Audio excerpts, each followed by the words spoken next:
गिरगाव शोभायात्रेत आलोय. तुम्हा सगळ्यांना गुढीपाडव्याच्या खूप साऱ्या शुभेच्छा. माझ्यासोबत पूजा आणि विशाल आहे, ज्यांचा पहिला पाडवा आहे, पहिला गुढीपाडवा आहे. खूप शुभेच्छा दोघांना. कसे आहात? मज्जेत एकदम आनंदात. बरं, आधी अनेक वर्ष तुम्ही इथे आलायत म्हणजे मालिकेच्या निमित्ताने, पण आज जरा स्पेशल फिलिंग असेल ना, की लग्नही झालंय, सगळं नवीन नवीन आहे, नव्याने सगळं अनुभवताय का? हो मग विशाल बोल. हा, मी तर बाबा माझ्या बायकोबरोबर पाडवा सेलिब्रेट करून आलो. सकाळी लवकर उठून गुढीपाडवा सेलिब्रेट करून आलो. आणि सगळे रीतिरिवाज म्हणजे आधी सेलिब्रेट केलंच आहे नाही का, पण आज काय तर वेगळंच वाटलं. म्हणजे बायकोला सगळं माहिती आहे, सगळ्या गोष्टी कशा करायच्या, काय करायचं, सगळ्या गोष्टी. सो मस्त सकाळी लवकर उठलो, सेलिब्रेट केला गुढीपाडवा. आणि आता इथे आलो या एनर्जीमध्ये अजून डबल आनंद होतोय आणि छान वाटतं. जसं आम्ही नेहमीच गिरगावमध्ये येतो त्यावेळी चांगलं वाटतंच.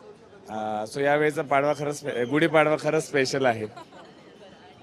नुकताच तुला स्टेजवर सासूबाईंच्या हस्ते अवॉर्ड मिळाला आहे ना, आणि आता बांदेकरांच्या घरचा पाडवा कसा आहे गुढीपाडवा? येस खूप आनंदात आणि उत्साहात आम्ही तो साजरा करतो.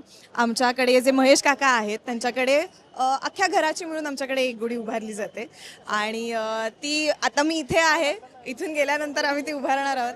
आणि गुढीपाडवा म्हटलं तर खरं तर बघत असतील सगळ्या मुलींना खूप तयार व्हायला पण हौस असते नवीन वर्षाची.